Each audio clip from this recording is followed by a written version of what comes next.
قبل ما نبدأ صلوا بينا على النبي. بيبدأ مسلسلنا بجو، هو رجل أعمال وبنعرف إنه رافض موضوع الجواز والارتباط بشكل نهائي، بس جده بيهدده لو ما اتجوزش في أسرع وقت هيطرده من البيت وهيطرده كمان من الشغل وهيخليه يعيش حياته متشرد، فهو بيضطر يوافق على الجواز وخلاص. بس الجواز ده هيكون جواز تعاقدي علشان بس يوري الوثيقة لجده مش أكتر ويرتاح من زنه، والمساعد بتاعه بيتفق مع واحدة علشان جو يتجوزها، لكن البنت دي بتتأخر ومش بتيجي وجو بيفضل مستنيها. ودي بقى شيان، بنت من عيلة فقيرة وحالتها المادية صعبة جدا وبتكون رايحة موعد مدبر، وبنعرف انها وافقت لان الشخص اللي هتقابله وعد صديقتها انه هيدي مبلغ لشان لو وافقت تتجوزه، وهي بتكون محتاجة المبلغ ده لان جدتها تعبانة وهي مش معاها فلوس علاجها، وبتفضل تفكر في الموضوع طول الطريق، وبتكون راكبة الدراجة بتاعتها وبتخبط في جو اللي بيكون واقف مستني البنت اللي المساعد بتاعه قال له عليها، وشيان بتقع عليه وبتفضل مكانها، فهو بيسألها هتفضل كده لحد امتى، فبتقوم بسرعة وبتعتذر وبتساعده يقوم، وهو بيتعصب عليها فبتعرض عليه انها تدفع له تعويض، بس هي اصلا ما بيكونش معاها فلوس، وهو بيفتكر انها البنت اللي مستنيها وبيطلب منها تدخل معاه علشان ينهوا موضوع الجواز، وهي ما بتكونش فاهمه فبيقول لها ان هو اللي هيتجوزها زي ما اتفقوا، فبتوافق وبتدخل معاه، وبنعرف ان في غلطه حصلت لان اللي كانت هتتجوزه قبل البنت اللي هو كان هيتجوزها، ورفضت تتجوزه لما عرفت انها هتاخد 80,000 بس. ونرجع لجو وشان وبيكونوا وثقوا جوازهم وبيديها 3 مليون زي ما اتفق مع البنت التانية، وهي بتكون متفاجئه فبيفتكر انها شايفه المبلغ قليل فبيديها 10 مليون وبيعرفها انه هيدفع اي مبلغ تاني، وبيديها رقمه الخاص وبيتفقوا انهم يتقابلوا بعد سنه علشان ينهوا الجوازه دي، وهي بتكون متفاجئه من اللي حصل. بعدها بيمر وقت على مقابلتهم وكل واحد بينسى حتى شكل التاني، وشان بتقدر تعالج جدتها وبتشتري بيت جديد، وجو بيتصل بيها علشان ينهوا الجواز، ولما بتيجي تدور على وثيقه الجواز اللي معاها مش بتلاقيها، وبتسال جدتها عنها وبتعرف ان هي اللي شالتها لان شان كان يسند بيها الترابيزه طول الفتره اللي فاتت، وطبعا بتكون متبهدله والصوره مش واضحه، وبتحاول تفتكر شكل جو او حتى اسمه مش بتقدر، وجو بيعرف منجو المساعد بتاعه انه هيقابل مراته، وبيتفاجئ ان منجو محضر لها كل الهدايا دي، فبيعرفوا انه جاي علشان يطلع. في البدايه بيطلب من منجو يتخلص من الهدايا، بعدها بيقرر يخليه يقدمهم لطليقته بعد ما يخلصوا الموضوع، وبيستنوها تيجي بس بيقولوا اتصال مهم، وبيعرف ان جده رفض يكمل علاجه فبيمشي بسرعه علشان يشوفه، ومنجو بيطلب من الحراس يستنوا مرات جو ويدوا لها الهدايا دي، وهي بتيجي وتعدي جنب عربيه جو بس مش بيعرفوا بعض، والحراس بيقدموا لها الهدايا وهي بتستغرب من تصرفه، وبتاخد الهدايا وبترجع البيت لما بتعرف انه مشي، وبتكون مقدمه على شغل في شركه هو اللي رئيسها، وبيتصلوا بيها وبيعرفوها ان عندها مقابله بكره، وفعلا تاني يوم بتروحوا المصعد بيكون زحمه، وقام بتيجي ودي مديره في الشركه، وبنعرف ان المصعد فيه شخص زايد فبتزق الراجل العجوز وبتخرجه، فشيان بتعمل معاها مشكله، وقام برضه مش بتهتم وبتركب هي، والراجل العجوز بيعرف ان شيان جاي علشان تشتغل، وبيعرف اسمها وبيطمنها انها تشتغل هنا، وهي بتساعده وبتطلع معاه، وبتستنى دورها في المقابله وبتتفاجئ بآن، وبنعرف ان الراجل العجوز هو جد جو، وبيهزقه وبيعرفوا انه جاي علشان يقابل مراته لانه عايز يتعرف عليها، وبنعرف ان جده بيشك ان كذب عليه وما اتجوزش، وجو ما بيكونش فاكر لو كان بعت له صوره وثيقه الجواز ولا لا، وجده بيهدده لو ما جابش مراته علشان تقابله هيعاقبه، وهو بيهديه وبيعرفه انه هيجيبها، وجده بيديله مهله شهر، وبيطلب منه يشغل شيان وبيقول له على اسمها بالكامل، وهي بتكون لسه في المقابله وقام بترفضها من غير ما تفتح السي في بتاعها، وبترمي لها الملف وبتطلب منها تخرج بره، وهي بتعمل مشكله مع ان وبتلومها على تصرفها وبتمشي، وجو بيجي وشيان بتخبط فيه وهي ماشيه، وبتفضل تبص له وبتحس انها شافته قبل كده بس مش بتفتكر فين، ومنجي بيسال عن شيان فبتقول له ان هي، وجو بياخد الملف بتاعه وبيعرف انها في تخصص مش محتاجين فيه حد، فبيطلب من ان تضمها لقسم السكرتاريه، وان بتتعصب وهي بتخرج لها لسانها وبتمشي، وان بتقرر تفضل وراها لحد ما تطردها، وبتعرف له ان شيان بنت مش كويسه وانها اغرت جو علشان يشغلها، ولو ده بيكون شخص اخلاقه مش كويسه ومتعود يضايق موظفات القسم بتاعه، وبيروح لشيان وبيحاول يتحرش بيها فهي بتضربه، فبيتعصب عليها وبيتخانق معاها، وهي بتشوف جو بتنادى عليه، ولو بيكون هيمشي فبتمسكه وبتعرف جو اللي حصل، ولو بينكر انه قرب لها وبيتهم ان هي اللي حاولت تغريه، وبيطلب منه يطردها بس بيتفاجئ ان جو بيحاولوا للتحقيق، فبيعتذر وبيضرب نفسه علشان جو يسامحه، وهو بيرفض ولو برضه بيصمم ان هي اللي غلطت، وبيطلب منه يطردها، وفي النهايه جو بيطرده هو، وبيرجع مكتبه وبيطلب من منجي يجهز وثيقه جواز ويجيبها، وبيساله عن اسم البنت اللي اتجوزها لانه مش فاكره، فبيقول له ان اسمها شو، وشان بتكون بتنقل ملفاته وفيه وثيقه الجواز بتاعه جو، وبتخبط فيه وهي خارجه من المكتب وبتكون هتقع فبيسندها، وبيساعدها في لم الملفات ودماغهم بتخبط في بعض، فبيتضايق منها وبيسال منجي عن الوثيقه، وبيعرف انه مش لاقيها وبيمشي، وهي بتاخد الملفات علشان ترتبها، والوثيقه بتقع ما بين مكتبها ومكتب ان ومش بتاخد بالها، ولو بيكون رايح يعتذر لجو علشان ما يطردهوش، وان بتكون على مكتب جو وبتضحك عليه، وبتتفق معاه انها تساعده مقابل انه يساعدها في طرد شان من الشغل وهو بيوافق، وهي بتكون ماسكه صوره جو وبنعرف انها بتحبه وبتخطط تتجوزه، وان من اول ما شافت شان حست انها هتكون منافسه ليها وممكن تخطفه منها، وهو بيجي وبيتعصب على ان لما بيلاقيها على مكتبه، وبتتحجج انها كانت بتجيب الحلقه بتاعها لانه وقع، وهو بيحذرها انها تدخل مكتبه من غير اذنه، وبنعرف ان علاقته بيها عاديه جدا وعلاقه عمل مش اكتر، وهي بتقابل شان وبترخم عليها، ولما بتعرف انها تدخل ملف الجو بتاخده منها علشان هي تدخله، وبتلاقي فيه وثيقه مزوره وبتعمل لها مشكله، وبتكون عايزه تاخدها على مكتبها علشان تطردها، وشان بتاكد لها انها ما شافتش الوثيقه دي، وجو بيخرج وبيعرف الموضوع وبيسأل شيان فبتأكد له انها ما شافتش الوثيقة، وان برضه بتحاول تمسكها غصب عنها علشان تاخدها على مكتبها ويبعدوا عن جو اللي بيتعصب على ان وبيسأل شيان لو كانت رايحة مكان معين، وبيعرف انها رايحة غرفة المشروبات، وهو بيقرر يشوف كاميرات المراقبة، وان بتتصدم وبتتوتر، ولما بيراجعوا الكاميرات بيعرفوا انه لول اللي حط الوثيقة، وهو بيعرف ان في حد دخله الشركة بعد ما اتطرد، وبيطلب من منجي يجيبه ويضغط عليه علشان يعترف على اللي سمح له يدخل الشركة تاني، وهو بيكون هيعترف بس ان بتضربه بقلم وبتلوم على تصرفه مع نظرات انها مش هتتخلى عنه، فطبعا بيرفض ان يعترف عليها. بعدها بتخلي الامن يطرده بره، وجو بيقرر يطرد شيان بسبب اهمالها، وهي بتكون رافضه القرار، ومنجي بيجي في الوقت ده وبيعرفوا انه فقد وثيقة الجواز، فهو بيطلب منهم يخرجوا، وان بتحاول تاخدها غصب عنها، ولما بتحاول تبعدها بتخبط في جو اللي بيتصل على رقم مراته وتليفون شيان بيرن، وشيان لما بتشوف الرقم بتقول انه جوزها الغامض، وجو بيفتكر انها بتتكلم عنه وبيأكد لها ان مفيش اي علاقه بينهم، فبتعرفه انها ما تقصدهوش هو، وان بتخرجها بره وهي بترد على المكالمه وبتكون بتعيط، وهو بياخد باله انها بتعيط وبترفض تعرفه السبب وبتساله عن سبب اتصاله، وبتعرف انه قرر يأجل الطلاق فتره كمان، وهي بتوافق على كلامه، وبتعرف ان الوثيقه بتاعته ضاعت، فبتعرفه ان هي كمان بتاعتها باظت، وفي لحظه بتشك ان جو هو جوزها، بس بعدها بتشيل الفكره دي من دماغها، وهو بيصمم يعرف من دقيقه، فبتعرفه انه مديرها طردها من الشغل، فبيعرض عليها تشتغل معاه لكن بترفض، وهو بيشتم مديرها وبيقول لها انه اعمى وعديم الاحساس، وهي بتقول له فعلا، وبيقابلوا بعض وهم بيتكلموا وبيمشوا من غير ما يكلموا بعض، وهو بيقول لها لو احتاجت اي حاجه تبعت له رساله وبيقفل، وهي بتروح مكتبها علشان تلم حاجتها، وبنعرف ان الموظفات عرفوا ان جو متجوز وبيكونوا متضايقين لان كل واحده فيهم كانت بتحلم انها تتجوزه، وبيفرحوا لما بيعرفوا انه بيخطط يطلق مراته، وان بتيجي تتخانق معاهم وبتطلب من شان تلم حاجتها وتمشي، وهي بتسال عن جو وبتعرف مكانه وبتقرر تروح له، وهو بيكون تعبان وبيفتكرها منجي المساعد بتاعه، وبيطلب منها انها تجيب له الدواء فبتجيبه له، وبيتفاجئ انها هي وبيسالها عن الهدف اللي بتخطط له وبتقرب منه علشانه، فبتقول له انها عايزاه يديلها فرصه تانية في الشغل علشان تثبت له انها مساعده ناجحه، وهو بيرفض وبيكون هيمشي، فبتحاول تمنعه وبتدلق عليه الميه من غير قصد، وبتحاول تنشف اللبس بتاعه فبيتعصب عليها، ومنجي بيجي وبيفهم الموقف غلط وبيفتكر ان في بينهم حاجه، وبيكون هيخرج وهو بيتعصب وبيناديه، ولما بيجي يقف بيخبط فيها فبتقع عليه وبتفضل حضناه، ومنجي بيجي تاني وبيشوفهم مع بعض، والمره دي مش بيعرف يبرر له اللي حصل وبيفضلوا بس اللي بعده هو وشيان، وهي بتفضل مكانها لحد ما بيسالها لحد امتى هتفضل حضناه، فبتقف بسرعه وبتعتذر، وبيكون ماشي فبتقف قدامه وبترفض تخليه يخرج، وبتطلب منه يفسر لها سبب طردها، فبيقول لها انها مهمله وهي برضه بتمنعه انه يمشي، وبتطلب منه يديها فرصه علشان تثبت له انها عكس كلامه، وبتترهن معاه وبيوافق انه يديلها فرصه لمده شهر علشان خاطر جده مش اكتر، لان جده عرفه انها بنته كويسه ورقيقه وطيبه، وبيسالها لو خسرت الرهان ايه اللي هتديهوله، فبتقول له انها تدفع مرتبها لمده 6 شهور، فبيطلب منها تدفع المبلغ الاول، وبتخرج البطاقه اللي معاها بس بتفضل ماسكاها وبترفض تسيبها، فبيوافق يرجعها وبيطلب منها تستمر في شغلها، وهي بعدها بتسيبه يمشي، ومنجي بيحييها لان هي الوحيده اللي قدرت تعمل الموقف ده مع جو، وهي بتبعت رساله لجوزها وبتعرفه انها مبسوطه، وتاني يوم قام بتتفاجئ بيها في الشركه، وبتتعصب وبتدوس على المشروب اللي في ايدها، وشيان بتتعمد تستفزها وبتدخل المشروب لجو وبتقف جنبه، وبتطلب منه يدوقه فبيتعصب عليها وبيطلب منها تخرج بره، وبيجربه بعد ما بتمشي وبيعجبه، وقام بتروح لها وبتسالها لو كانت هي الست الغامضه اللي في حياه جو، وهي بتقول لها انها مجنونه وبتسيبها وتمشي، وبنعرف ان ان كلفت حد يعرف مين هي مرات جو، بس ما قدرش يعرف وجاب لها صور جو عشان هو حاضنها في المطعم، وبتتعصب بس بتعرفه ان مش هي دي اللي طلبت منه يعرف عنها كل حاجه، ولو بيكون مستني انا علشان يضربها بعد ما تخلت عنه، بس مش بيقدر وبتتفق معاه يتعاون معاه لحد ما يخلصوا من شيان، وساعتها تعوضه وتدفع المبلغ كبير، وبتقول له على المطلوب منه وهو بيوافق على الخطه اللي عملتها، وهي بتروح لشيان وبتسالها لو كانت بتحب جو، وشيان مش بتهتم بكلامها، وفي النهايه بتعرف انها متجوزه، وبتكون مبسوطه وبتطلب منها تروح تقابل عميل، وبتدي لها عنوان الفندق اللي هو فيه، وفي نفس الوقت بتتصل بلو علشان تخليه يستناها، وجو بيشوف شيان خارجه وبيطلب من منجي يعرف رايحه فين، وهي بتروح وبتخبط على الغرفه اللي اديتها رقمها ان، ولو بيفتح الباب وبيشدها وبيقفل الباب وبيخدرها، وبعدها بيحاول يعتدي عليها، وجو ومنجي بيدوروا عليها لما بيعرفوا انها جت الفندق، وجو بيلاقي الزرار بتاعه وبيعرف انها في الغرفه، وبيخبط على الباب وهي بتقدر تضرب له وبتفتح الباب، وهو لما بيشوفها بيتعصب عليها، وهي بتتاثر بالمخدر وبتتصرف بشكل مجنون وبتحضنه، ومنجي بيجي وهو بيطلب منه يحقق في الموضوع، وبياخد شيان وبنقولها المستشفى وبيفضل جنبها لحد ما بتفوق، وبتكون ناسيه اللي حصل وبتسال هي ليه هنا اصلا، وبنعرف انها عدته في رقبته، وبتاخد بالها وبتفتكر وبتصرخ وبتلوم نفسها على تصرفها، وهو بيفتكر انها اهملت في شغلها وبيفكرها برهانها، فبتقوله اللي حصل وبتعرفه اسم العميل اللي كانت رايحه له، وجو بيعرف ان هي اللي خلتها تروح الفندق، وبيتصل بمنجي علشان يشوفها، ومنجي بيلاقيها مع له وبيطلب منها تروح لجو المستشفى، وشيان بتكون مبهدله جو وبتخليه يحط لها كريم على وشها، ومنجي بيجي وبيقول له ان قام بره، فبيروح علشان يتكلم معاها، وشيان بتحاول تسمعهم بس هو بيكون قافل الباب، وهو بيسال ان ليه بعتت شيان الفندق، فبتقول له علشان تقابل عميل، ومنجي بيعرفه انه شافها مع له، فبيطلب منها تتصل بيه علشان يجي، يجي، وبتتصل بيه وبتقول انه مش موجود في الشركه، فبيخليها تمشي ومنجي بيروح معاها علشان يكمل التحقيق. وجو بيرجع لشيان في الغرفه وبيفتح الباب وهي مش بتاخد بالها وبتكون هتوه عليه بس بيسندها، وبيفضلوا فتره باصين لبعض. وجدتها بتيجي في الوقت ده فبتزقه جو وبتبعده، وجدتها بتسالها لو كان هو ده جوزها الغامض، وهو بيتعصب علشان وبيتهم انها بتقول معلومات غلط لجدتها، وهي بتعرفه انه جدتها تعبانه، وبتعرف جدتها ان ده مديرها في الشغل. وهو بينادي لشان وبيقول لها بعصبيه انه مش بيحبها وانه مستحيل يرتبط بيها، ولو سببت له في مشاكل او نشرت اشاعات عنه هيطردها، وكمان هيدفعها تعويض للتشهير بيه، وبعدها بيسيبها ويمشي. وهي بتتعصب وبتصرخ وبتقول انه مستحيل اصلا تحب شخص مجنون زيه، بس هو بيكون مشي ومش بيسمعها. وهي بتخرج من المستشفى وبتبص على الوثيقه وبرضه مش بتقدر تعرف انه هو. وتاني يوم هو بيجي وبيتعامل معاها بجديه وبيطلب منها تعمل له قهوه، ولما بتوديها بتنسى الدفتر الخاص بتاعها على مكتبه، وهو بيقراه وبيفهم من كلامها انها معجبه بيه. وهي بترجع مكتبها ومش بتلاقي الدفتر، وبتفتكر انها سابته في البيت، وهو بيروح يدولها وبيكون متوتر وبيسالها لو كان في حد في حياتها، وهي مش بتاخد بالها من كلامه، وبتكون متوقعه انه هيعرف انها ملتزمه بعد ما شاف اللي كتبته وبتبتسم. وهو بيتوتر اكتر بسبب ابتسامتها وبيطلب منها السيطره على مشاعرها، وهي بتستغرب من كلامه فبيسيبها وبيرجع مكتبه. بعدها بيرجع لها تاني وبيقرب منها وبيشوفها بتعمل ايه، وقلبه بيدق بسرعه، وهي بتستغرب ليه قرب منها كده، وهو بيحس ان قلبه بيدق بسرعه وبيمشي بسرعه من جنبها بعد ما بيقول لها انه مش مهتم بالستات، وهي بتفتكر انه بيعتبرها صديقه المقرب علشان قال لها كده، وبتضحك عليه وبتقرر تحتفظ بسره. وتاني يوم بتستناه علشان تقدم له القهوه، وهو لما بيشوفها بيبص من الناحيه التانيه. بعدها بيقرر يتعامل معاها بشكل طبيعي وبيعرفها ان عنده موعد، وقام بتيجي فبيقول لها انها هتكون معاه، وشيان بيشاور له على نفسها وبيعرفها ان هي كمان هتكون معاهم، وبتكون مبسوطه وبتخرج علشان تحضر نفسها. وان طبعا بتكون هتولع من الغيظ، وبتقرر تعمل لها مشكله، وبيروح يستقبلوا العميل وبيخلي شيان تختار الاكل، وان بتروح وراها وبتختار اكله وبتكون عارفه ان العميل عنده حساسيه منها، وبيعمل مشكله وان بتتهم شيان انها السبب. والمدير بتاع المكان بيجي وبيعتذر وبيعرفوا ان الطلب وصل بالغلط، وشيان بتهدي العميل وبتقدم له هديه علشان مراته. بعدها بيوقعوا العقد وبيوصلوا العميل، وجو بيتعصب على ان وبيعاقبها بسبب الموقف اللي حصل، وبيشكر شيان وبيسالها ازاي جات لها فكره الهديه، فبتقرب منه وبتعرفه انه هو السبب، وبتكون اتاثرت بالشرب وبتفقد الوعي، فبيسندها وبيشيلها وبيدخلها العربيه، وبيقعد جنبها علشان يوصلها وبيخليها تنام على رجله، ومش بيعرف عايشه فين وبيصحيها علشان يسالها، ولما مش بتصحى بيتعصب عليها، ومنجي بيوقف فجاه فهي بتخبط جو من غير قصد وبيسيبها وبتوع على رجله تاني، وهو بيفضل ثابت مكانه فتره. وفي الوقت ده جدتها بتتصل بيها وهو بيرد وبياخد منها العنوان، وبيشيلها علشان يطلعها البيت وبيدخلها غرفتها، وهناك بيشوف وثيقه الجواز، وبيكون هيفتحها بس جدتها بتيجي فبيرجعها مكانها، وبيسالها عن جواز شيان فبتقوله انه جواز سريع، وانه جوزها دايما مشغول وما قابلهاش من وقت جوازهم، وبتفتح له الوثيقه بس مش بيقدر يتاكد من الصوره او الاسم، وبيكون حزين لانها متجوزه وبيمشي. وتاني يوم لما بيشوفها بيرفض يكلمها، وزمايلها بيسخروا منها بسبب تجاهله ليها. بعدها هو بيجي وبيديها ملف علشان تراجعه، وهي بتبتسم فبيتعصب وبيطلب منها ما تبتسمش، وهي مش بتفهم قصده فبيتكلم معاها بعصبيه، وبيطلب من ان تحضر قهوته، فهي بتستغل الموقف وبتحط فيها مخدر. بعدها هو بيروح الفندق علشان يرتاح، وشان بتدور عليه علشان يوقع الملف، وقام بتعرفها مكانه وبتكون مخططه تبعت رساله لمراته علشان تشوفه وهو بيخونها، وهو بيكون سايب تليفونه في المكتب فبتبعت منه الرساله. وشيان بتوصل الفندق والموظفه بتزقها داخل غرفه جو وبتقفل الباب، وهو اول ما بيشوفها بيشدها وبيحضنها، وقام بتعرف ان مراته ما جاتش وبتتعصب، وشيان بتصحى وبتلاقي نفسها جنبه وبتتخض، وبنعرف انها قرت رساله ان امبارح، وبتسال نفسها لو كان هو جوزها الغامض، وبتتصل برقم تليفون جوزها وان هي اللي بترد عليها، وبتعرفها انها دلوقتي مع جوزها وبيخونها معاها، فهي بتفهم ان جو مش جوزها، وان بتفتكر كده ان خلاص قرب هو ومراته يتطلقوا، وهي بتتعصب على جو بتقرب منه وبتمسك مناخيره، فبيصحى وبيفضلوا بس لبعض فتره. بعدها بتصرخ وبتبعد عنه وبتسيب الغرفه وبتمشي، وهو بيروح المكتب وبيلاقي تليفونه على المكتب، وبيعرف ان شيان اخدت اجازه النهارده، وهي بتتصل بجوزها من الرقم اللي معاه وبتعرفه ان في واحده كلمتها وعرفتها انه بيخونها، وجو بيخبط في الوقت ده وبتروح تشوف منه لما بتلاقيه هو بتجري على غرفتها، وجدتها بتقعد معاه وبتساله لو متجوز فبيقول لها ايوه، وبتزعل لانها بتكون شايفه انه مناسب لشيان، بس بتفرح لما بتعرف انه هيطلق مراته. وشيان بتيجي ولما بيتكلم عن اللي حصل بتخليه يسكت، وبتطلب منه يعتبر اللي حصل مجرد حادثه، ولما بيرفض بتعرفه ان ده غلطها هي وانها خانت جوزها، فبيقول لها انه هيكلم جوزها علشان يخليه يطلقها، ولما بترفض بيفتكر انه جوزها كويس معاه وهو هيبوظ علاقتهم، وبيسيبها ويمشي وهو متضايق. ولما بيطلع بيتصل بمراته اللي هي شيان، وبتعرفه انه خانها وانه وصل لها رساله انه هو خانها كمان، فبيقول لها انه مش مهتم لو حبت شخص تاني لان جوازهم مزيف، وكمان هينهيه في اسرع وقت، وبيعرفها ان في واحده تانية في حياته وانها بتحبه بس مش متاكد لو كان هو بيحبها ولا لا، وبيتفقوا على الطلاق بعد اسبوع. وان تاني يوم بتبعتها علشان تقابل عميل، وجو بيفتكر انها بتتجنبه، ومرات العميل بتعمل معاها مشكله وبتتهم جوزها انه بيخونها مع شيان، وبتحاول تضربها ومش بتديها فرصه تشرح لها الموقف. وجو بيجي وبيعمل مشكله مع العميل وبيلغي العقد اللي بينهم، وبياخد شيان وبيمشي وبيرفض اعتذار العميل ومراته، وشيان بتكون مصابه في رجلها وهو بيعالج اصابتها، ولما بتعتذر انها سببت له مشاكل بيقول لها ان هي اهم من الشغل، وبتعرف كمان انه اعتبرها نجحت في الرهان، فبتقرب منه وبتسأله لو كان بيعتبر انه مسؤول عنها، فبيخبطها في دماغها وبيعرفها انها غبية وانه هينقلها قسم التصميم علشان تشتغل في اختصاصها. وفعلا بتبدأ شغل من تاني يوم، وأن وزميلها بيتضايقوا وهي بتستفزهم اكتر، وهي بتخلص التصميم المطلوب وبتمشي. بعدها بتسرقه وهي بتكون راجعة والدنيا بتمطر ومش معاها مظلة، وبتتفاجئ بجو بيجي علشان يوصلها، وفجأة بتقف وبتكون هتقبله بس بتتراجع وبتطلب منه يمشي، لكن هو بيرفض يسيبها وبيوصلها. وتاني يوم بتعرض التصميم اللي سرقته على ان هي اللي عملته، بس شان بتقدر تثبت ان التصميم بتاعها هي، وجو بيرقيها وبتبقى رئيسة قسم التصميم. وطبعا مش بتسكت وبتبدأ تنشر اشاعات عنها، وهي بتسمع الموظفات بيتكلموا قدامها وبتتعامل معاهم بقوة بعد ما بتثبت انهم اتكلموا عنها بشكل وحش، وبتهددهم بالطرد او يعتذروا، وهم طبعا بيعتذروا، حتى كمان بتعتذر. وجو بيجي وبينادي على شان، وهي بتستفز وهي ماشية،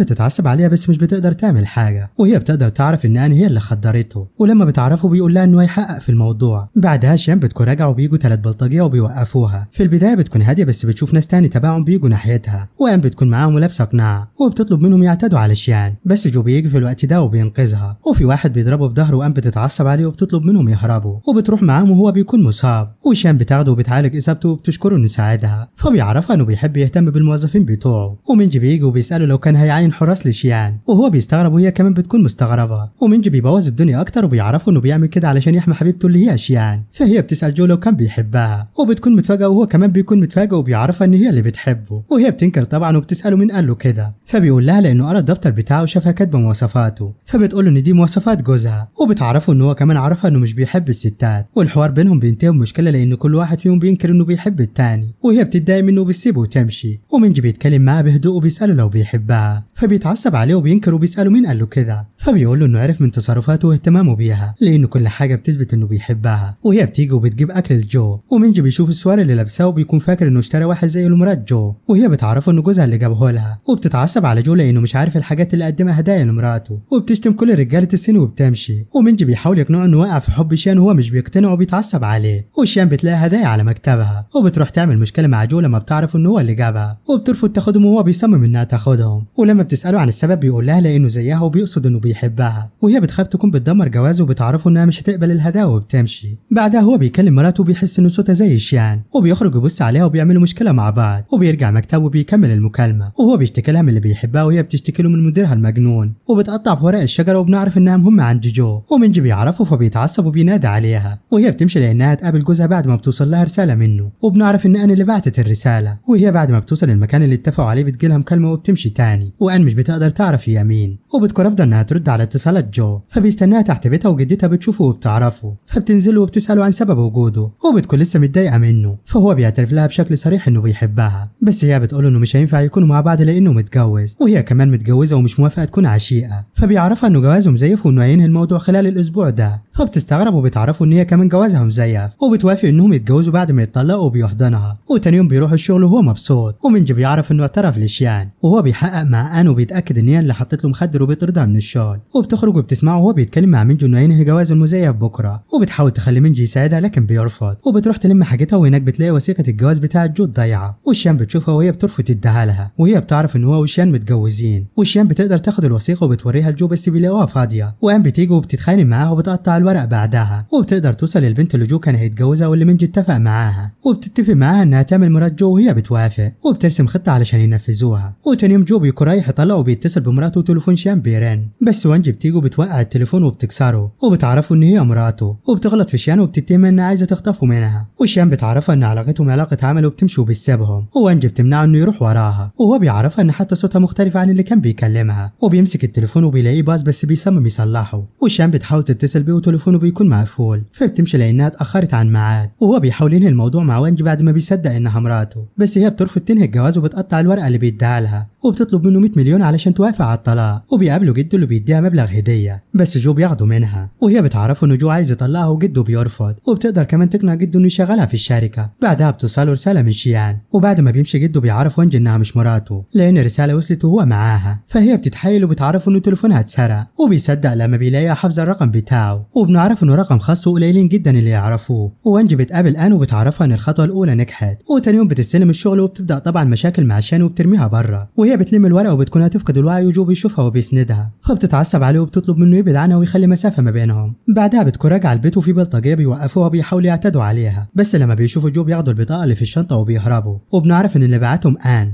علشان ياخدوا البطاقة اللي جدها لساعة جوازهم، وهو بيحضن شيان وبيهديها وبعدها بيوصلها، وبتعتذر عن اللي حصل النهارده وبيتصالحوا. وهي بتطلع غرفتها وبتكون مبسوطة، وبتبعت رسالة لجوزها علشان تفاصيل الطلاق، والرسائل بتوصل لجو اللي بيشكوا في ونجي تاني، وهي بتتضايق وبتسيبه وتمشي. وبيكلم صاحبة الرقم وبيتفقوا انه بكره يتقابلوا، وآن بتكون بتتجسس عليهم. وتاني يوم برضه بتبعت له وانج، وبتخطف شيان قبل ما تدخل المكان اللي اتفقوا يتقابلوا فيه. وانج بتطلب 200 مليون المرة دي علشان توافق على الطلاق، وهو بيعرف من منجي ان شيان اتخطفت لانها كانت بتكلم جدتها لما اتخطفت، وبيروح علشان يقابل جدتها. وبنعرف انها اتفقت معاه انه كل واحد يكون معاه زهرة لما يتقابلوا، والزهرة اللي معاه بتكون وقعت قدام المطعم ومش بيشوفها. وبيروح لجدتها وبيعرف انها سمعتها بتصرخ والخط قفل، وبيتصل برقمها وقام بترد، وبتضربها علشان يتاكد ان هي اللي خطفتها، وما بتقولوش هي مين، وبيتفقوا يتقابلوا. فبيروح لها وقام بتكون بتعذبها وبتلسعها بعيدان البخور، وهو بيجي وبيبعدها وقام بتهرب. وهو بياخد شيان على المستشفى بعد ما بتفقد الوعي، وبيلوم نفسه لما بيعرف انها كانت حامل وفقدت الطفل، وبيعرف انها حامل منه، وبيرفض يقول لها علشان ما تتاثرش، وبيحضنها لما بتفوق وهي بتعيط. ومنجي بيجي وبيعرف ان ان هربت من الشرطه، وانجي بتستغل ان شيان لوحدها وبتعرفها انها فقدت الطفل، وبتعرفها كمان ان جو فرح لانه مش عايزه اطفال منها، وهي بتتاثر من كلامها. ولما بيجي جو بيلاقيها بتعيط، وبيعرف انها عرفت موضوع الحمل، وبيأكد لها انه مش هيسيب ان مهما حصل وانه هينتقم منها، وبيهديها وبيفضل جنبها. بعدها هي بتبعت رساله لجوزها علشان الطلاق، وبتلاقيه عامل لها بلوك. وجو بيكون خرج وبتطلب من منجي يبعت رساله من تليفونه، ولما بتديها الرقم بتعرف ان الرقم ده خاص بجو وانه محدش يعرفه، فبتربط الاحداث ببعضها وبتعرف ان جو هو جوزها، وبتطلب من منجي ما يعرفوش حاجه دلوقتي. وتاني يوم بيكون مستني علشان يطلق وانجي، وبيتفاجئ ان شان هي اللي جات، وبيعرف ان هي مراته وبيشد من ودنه وبيحضنها. بس بعدها بيعرفوا ان ان خطفت جده، فبيروح لها وبتاخد جو بداله، وبتعترف له انها بتحبه ولازم يموتوا مع بعض. وبعدها بتوقعه من الشباك، وبيفوق في المستشفى وبيعرف ان الشرطه قبضت على ان، وانها طلعت مريضه نفسيه وهربت من المستشفى من 5 سنين. وبنعرف ان اول مره قابلها شافها بتحاول تاكل مع ناس مشردين، وبعدها عنهم لانهم كانوا بيضايقوها، واشترى لها اكل وهي حبته من ساعتها، وغيرت اسمها وقدرت تشتغل في الشركه بتاعته. وهو بعدها بيخف وبيروح يعيش مع شان في بيتها، وبيكون هو المسؤول عن تحضير الاكل وتنظيف البيت، وبينفذ كل طلباتها ومش بيعترض. وان بتكون محجوزه في مستشفى امراض عقليه ومكتفينها لانها بتاذي نفسها واللي حواليها، لكن بتقدر تفك نفسها. وبتكون محتفظه بصوره لجو، بنعرف انها لسه بتحبه برغم ان مر وقت طويل على وجودها هنا.